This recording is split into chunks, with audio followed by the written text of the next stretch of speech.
I've got the bottom sash, and I'm going to fit it in the opening as well here. So now this window is as tall as I am. Okay. See if what you're looking for when you're fitting your sash, you want this part of the meeting rail of the top sash to be in alignment with this here. And see how they're off? So I have to trim the sashes so that these two elements of the windows meet up together. Looks like I gotta go down quite a bit. Okay, so I am going to go outside and have a look and see what it is I have to trim.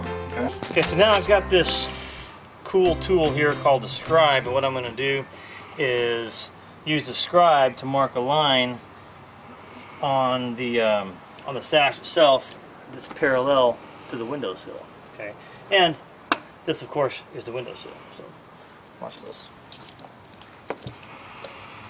Okay, see how I'm doing that? You see I've already started my line on the inner side, so I'm just going to darken it up there. Where did you get the distance? Explain that part. Well, this distance here is a difference in between the top of the bottom sash and the bottom of the top sash, and you got to really think hard about that. The sill here is not perfectly flat, you know, and so I've got this bump here and this bump here that are holding the sash up, and so I have to cut this part of the sash out in order to let it down so that it will sit flat on the windowsill. So, and when I'm done, this line right there should sit right on the windowsill itself. So we're going to go back to the scribe here, and what I've done is just cut a piece of cardboard that is the same width as my sash. I'm going to put it in here like that, and then I'm going to use this scribe here, and I'm going to use that to trace the shape of the bottom of the sash I have to do. See, like that?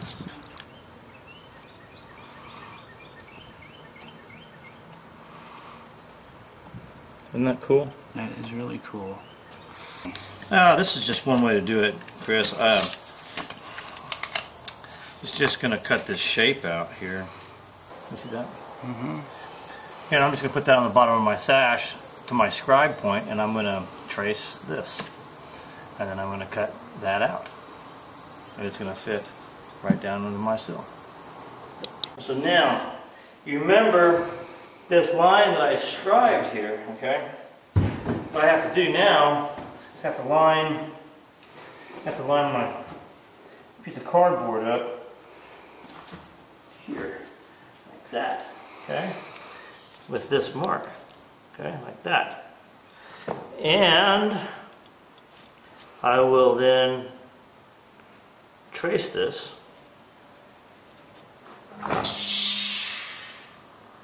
That's amazing. Okay. Then I'm going to go to the other side. The same thing. Okay. Like that. Get a shot here. So. This is like, I mean, there's probably several other ways to do this, you know. This is the piece that's going to come off. Now, so watch, I'm going to extend these lines to there, and watch. This line goes here, all the way down. Alright? Then this line here goes right there, all the way down. Aha! So, then, come on around, Chris. I'm going to take this line right here, go all the way down. Okay? Wahoo! Alright. And then this one here goes all the way down. And then this last one all the way down. Okay? Oh, except for this is right there. Okay. That's where I want to end up. Okay. So, I gotta cut all that out, Chris! Isn't that fun? That's crazy that you can do that freehand. It's pretty cool. And I'm gonna do it all with a circular saw. Alright, 10 degrees. If because the sill is at 10 degrees, and that's pretty common. So you get this here, I'm going to set the depth, okay? So that depth is way too deep right there, okay? Now, lift up this saw blade, okay? Now I'm gonna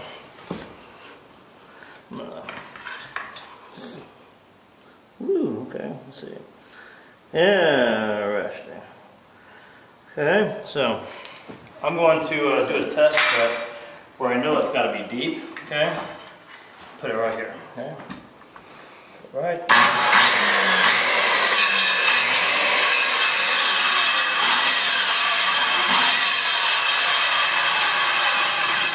It's not bad, let's see. Okay, so I'm going to try it.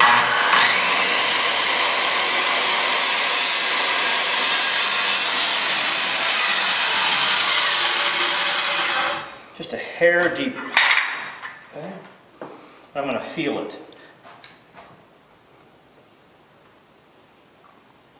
There we go. I just did it a hair. I did it by feel. You're going to want to see this right here. See that right there? Okay. So I'm going to see if I can get this.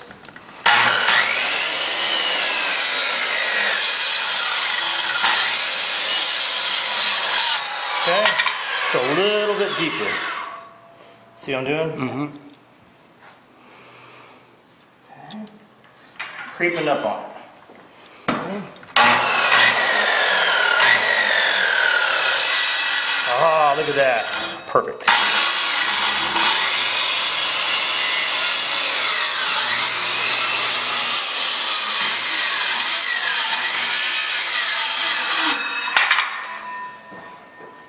Some people say, Steve, how do you cut so straight?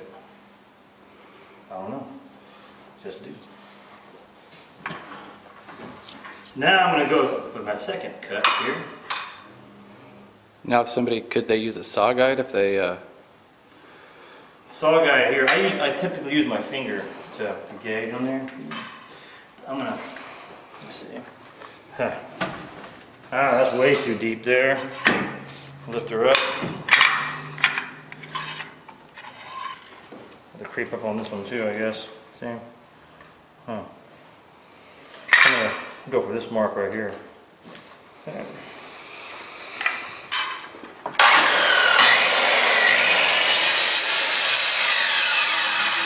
I'm going to creep up on a little bit more. Just like a hair.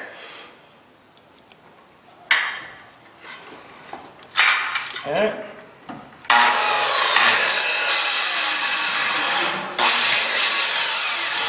That's not bad.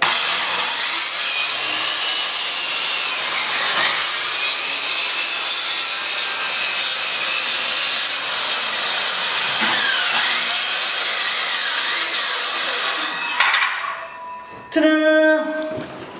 Alright, so now I'm going to lay the sash flat.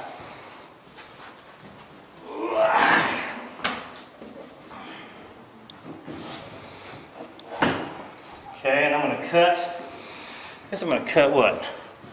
Cut this line right here. 10 degrees.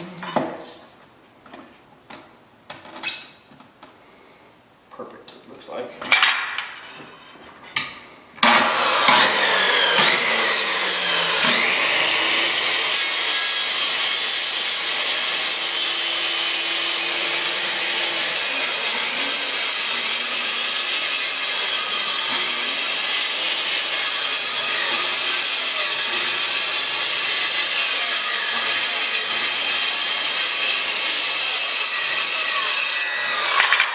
How do you cut so straight? Great job. Thank you. That's cool. He says. Okay, so now I'm going to make another mark. I'm just going to make a mark with my, I'm going to transfer this line here, my pencil from this side. Okay, and I'm going to cut that mark. Okay, so then I got to check my depth again. Okay.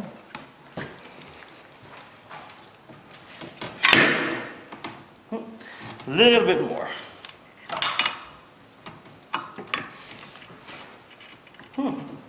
That should fit, okay?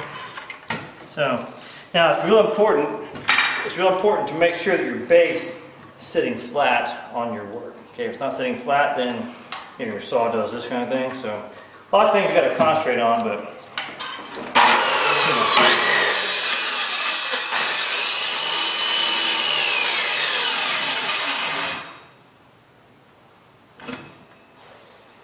no, not deep enough.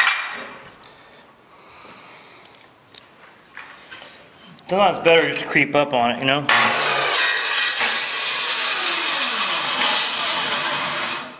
That's perfect.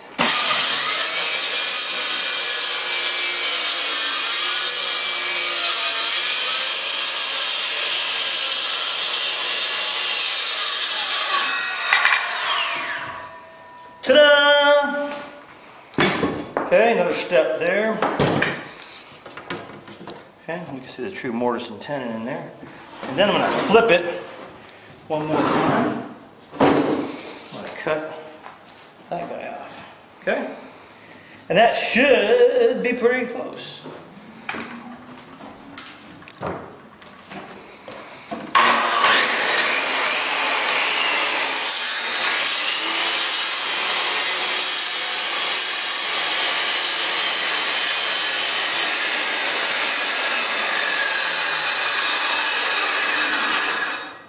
It helps to be ambidextrous.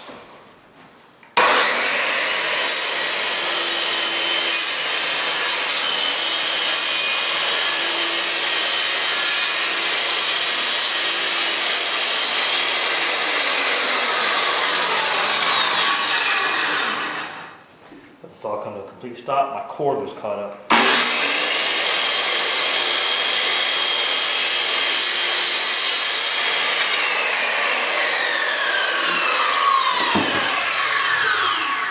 Beautiful, he says. And then I get my sanding block. Where did I put that to it? Ah! There you go. Okay.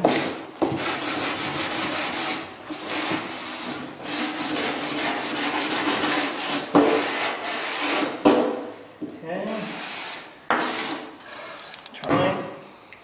And it's, believe it or not, this is a real expensive tool, but every carpenter worth his salt should have one so that he or she can do top-notch work. I'm going to use this to clean up anything that the saw couldn't get, okay?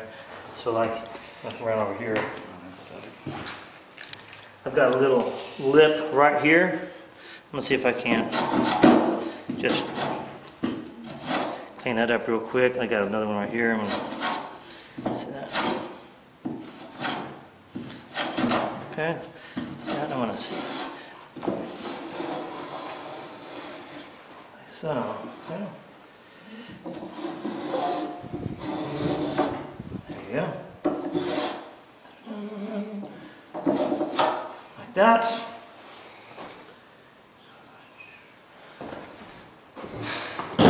Finish up with my sanding block.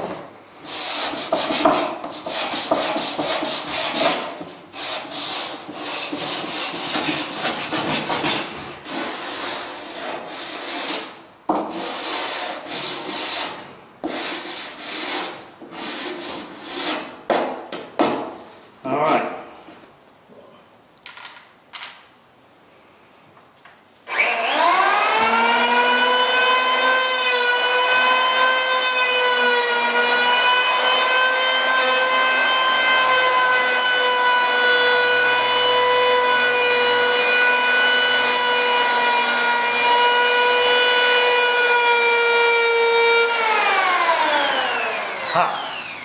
Now can't go back the other way. So I'm going to finish it off with my sanding block here. It shouldn't take very long. Ah, yeah.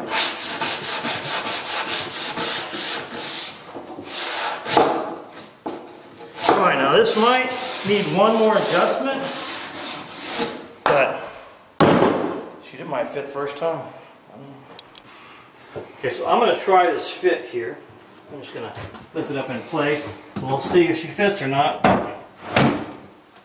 You line up there? Now, so I've gone from an inch, Chris. I've gone from an inch to that much. Okay, it's almost fitting perfectly. I just got to do a little adjustment like this. Okay. Okay, I liked how the bottom fit really, really good. So I'm going to take my scribe. I had that much left, and I'm going to transfer that measurement to my sash here.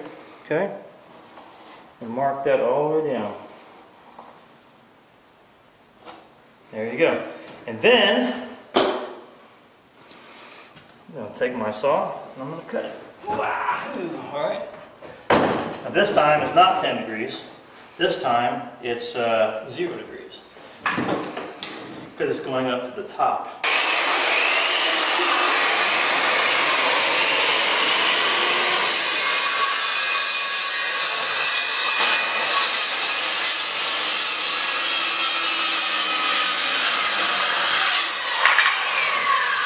Always set your saw to the correct depth.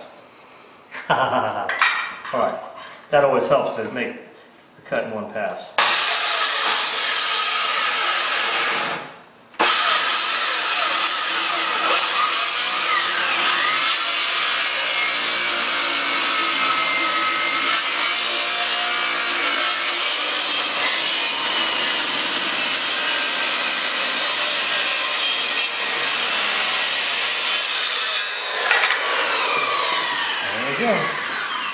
And then I'm going to finish up with my handy dandy sanding block. Okay.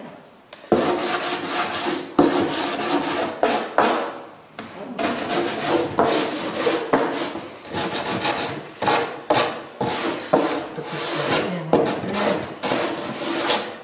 See how this guy fits now.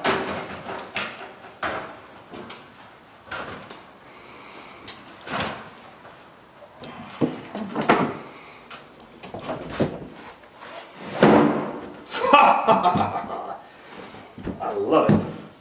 Man, that is beautiful, Chris. Just beautiful. So now, let me go ahead and attach my ropes here.